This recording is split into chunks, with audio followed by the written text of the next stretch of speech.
Welcome to Industry Gossip. My name is Manish Kata, along with Christopher Norton. We recently did a Twitter poll about what everyone's favorite show was, and overwhelmingly, to the tune of almost 100%, everyone voted for Industry Gossip. Funny enough, there were 600 votes. I can't believe 600 people even voted at this point. But either way, let's get started. I'm going to throw it to Christopher for the first one because I'm going to read this off the screen to get it right. Some guy on Twitter sent out a tweet that said, if you name your RIA after nautical themes, like a compass or sailing, just know one thing. We are all laughing at you, not with you. Christopher, overrated or underrated? This is a very underrated tweet from the gentleman who provided this. If you're still using nautical themes to name your firm, Y2K called to let you know you're out of date. I can't even believe we're still having this conversation. In my agency days, when we needed a stand-in company to show off what we could potentially do for a brand, we created a fake one, and we called it Light Sail Financial. And the logo was a lighthouse with a compass needle instead of a light next to a shoreline with a little sailboat. And that was not a camaraderie thing. That was a we are making fun of you. So it's time to move on. There's other things that you can talk about beyond helping you navigate life's choppy waters. We can talk about the journey. We can talk about the balance or equilibrium you're trying to strike for your clients. Move on from the sailing. All right. Next up for you, Manish, the day the last episode of this podcast came out, it was announced that Principal Group, who had acquired RobustWealth, decided the next week they were just going to shut down the 4Advisor technology platform. Underrated or overrated? I think this is overrated. Advisors by now should know that when a larger firm buys a smaller fintech firm, those advisors are screwed unless they're using that larger firm to begin with. It's been about 10 or 15 examples of this. It's time to move on. If you're going to get in bed with these large corporations, get ready to get screwed, and not in the good way.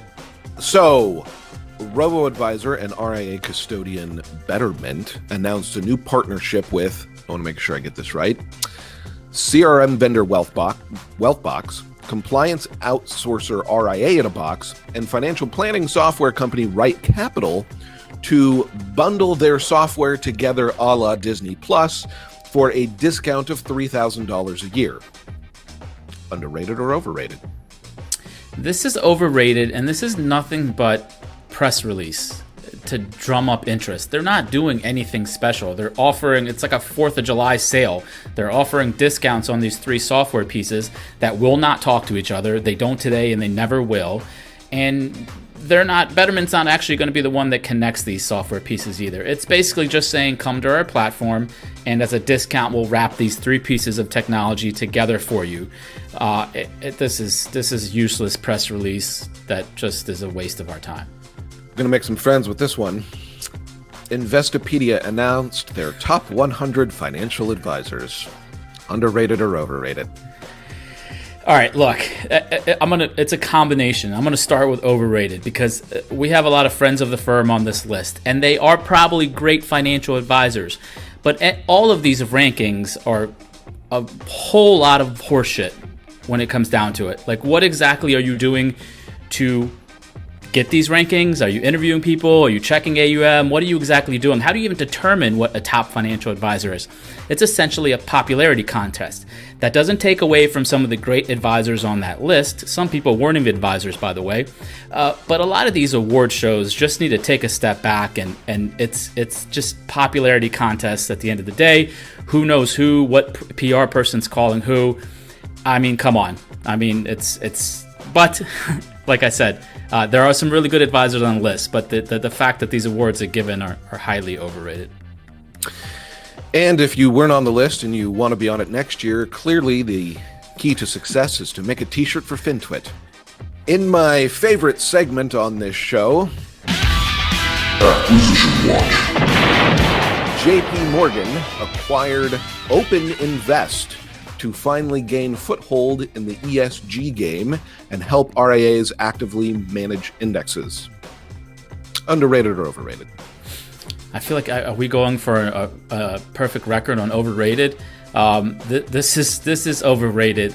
Enough already with the ESG. Like, everyone has this software, everyone has the capabilities to offer this to advisors. We have it as a small RIA. We're not even remotely close to a JP Morgan. It has nothing to do with the software anymore. It's about educating advisors on what exactly is ESG and how to put forward the best package for a client. Because there's a lot of nonsense in ESG, and so I think, this announcement, once again, it's fine and dandy. JP Morgan is going after a lot of companies. I don't think financial advisors need to worry about it because it's really not going to affect them at all.